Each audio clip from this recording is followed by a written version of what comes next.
Chapter 87. I came this far following the commander's order to find our missing team member, and I'm on the verge of fulfilling that order. It's my duty as the assistant of the commander of the cavalry. But what about you? You couldn't protect your subordinate. You put your own life in danger, and you can't even judge the situation correctly, blinded by personal rage, charging at me without thinking again. Is that your role? You claim to be noble, yet you can't think beyond that? Is it more important to knock me down than considering what is more crucial at this point, or what to do next? What's the use of your head? What? What? Keel's eyes and lips were trembling. Whether a noble or a commoner, death is the end for both. Stab either and the same red blood comes out. How significant do you think lineage is here? You. Finally, as if Keel understood something, he swallowed his words and closed his mouth. So you had no intention of saving me. So that's why you left me till the end, to take revenge on me. What would I gain by taking revenge on you? However, his frightened look wasn't bad. Yudhir didn't bother to correct his misunderstanding and opened his mouth, keeping his eyes straight. Convince me why I should save you. If you fail to do so, you will die here, Keol. Me? Convince? You? Keol, with wide open eyes, asked back with a dumbfounded face. Yes. So you won't kill me? Really? If you can convince me properly. Perhaps it was a joke. His eyes, implying such a meaning, stared at Yudhir.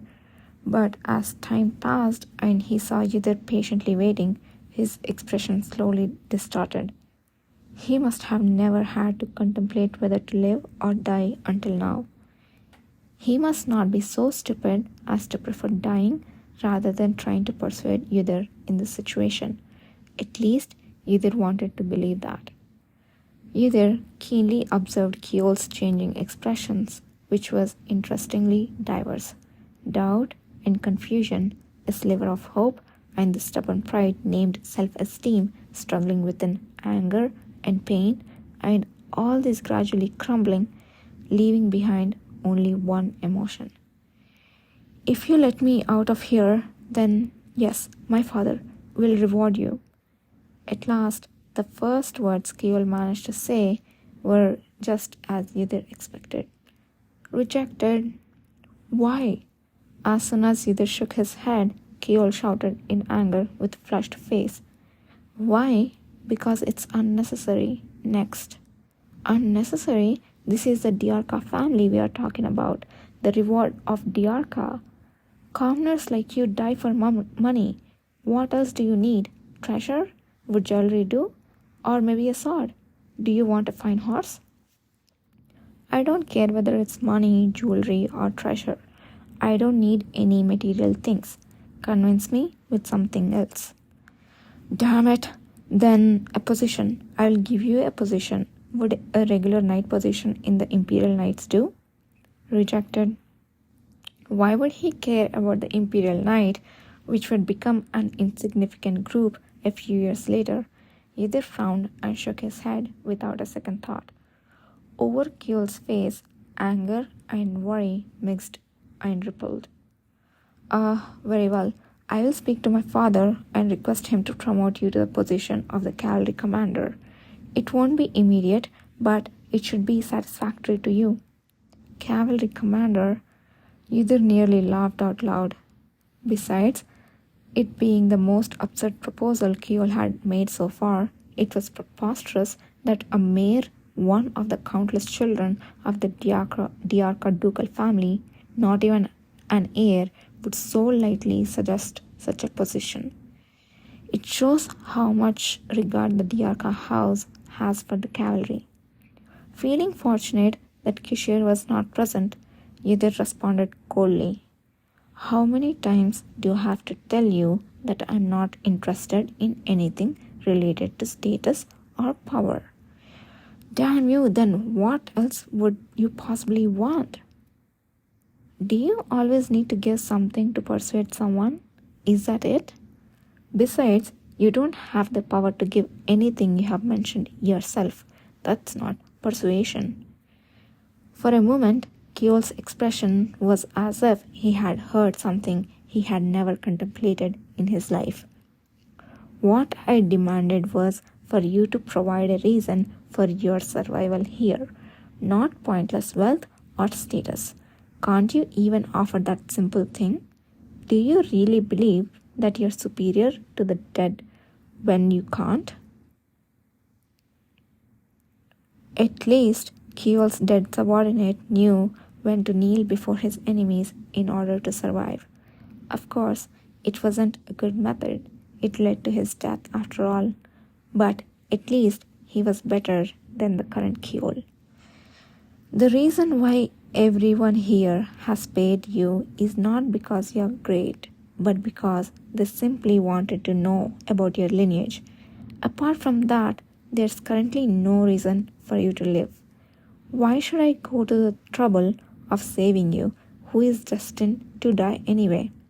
Would you want to save someone who insults and annoys you? Yudhir watched Kyol, his face pale as if he had taken a blow to the head, struggling for breath with his mouth wide open. No one had ever spoken to him like this before. It was assumed he should be treated with special deference simply because he was a son of the Diarca family. But I'll make him admit that it's not taken for granted.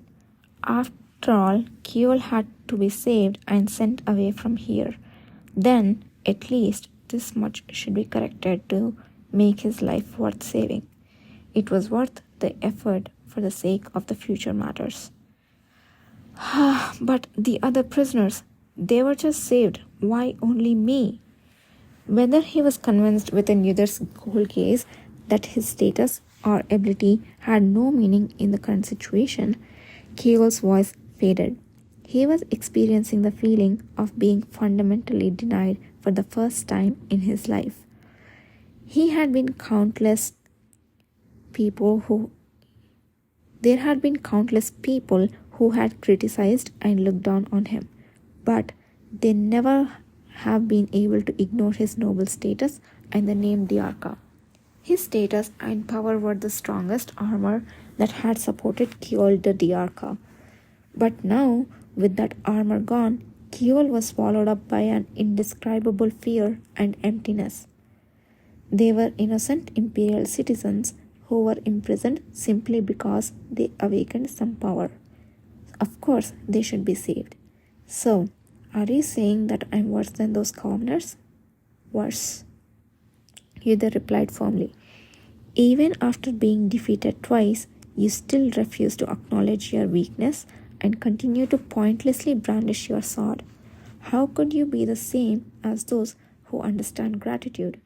Even a beast knows to lower its tail before a stronger foe, unlike you. You dare to compare me to a beast? Stammering with shock, Kyol's face has turned as white as a sheet. From the look on his face, it seemed he was on the verge of fainting. Fine, it doesn't matter if you don't want to save me. They can't kill me anyway. If I just wait, my father will surely come to rescue me. Really? Will he? At the soft question, Kyol's face contorted.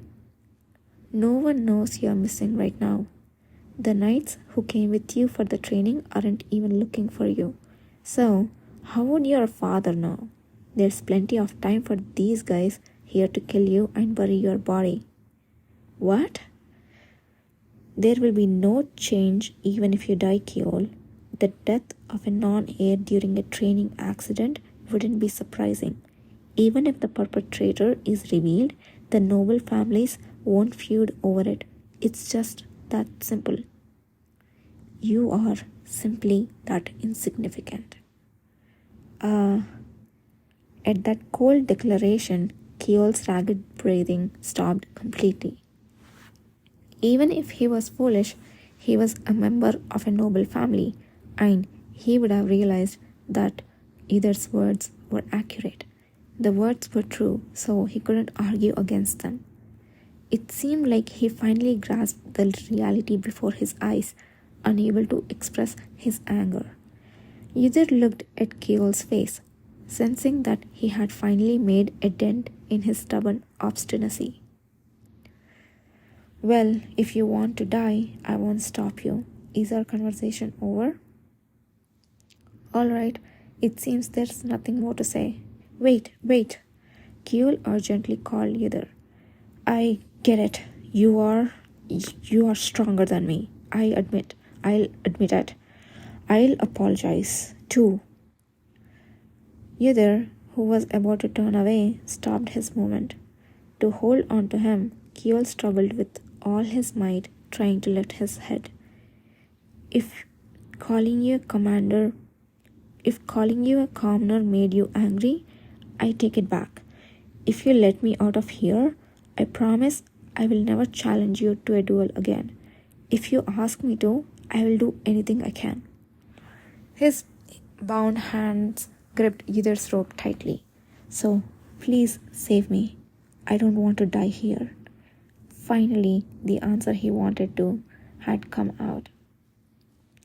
Yet, Either didn't show his satisfaction on his face and instead slowly bent down to sit. You'll do anything? Yes, anything. Even if I ask you to betray your family and the Imperial Knights? At that moment, Keol's eyes froze over. Well, he scared, truly a child. Either looked down at him and shook his head.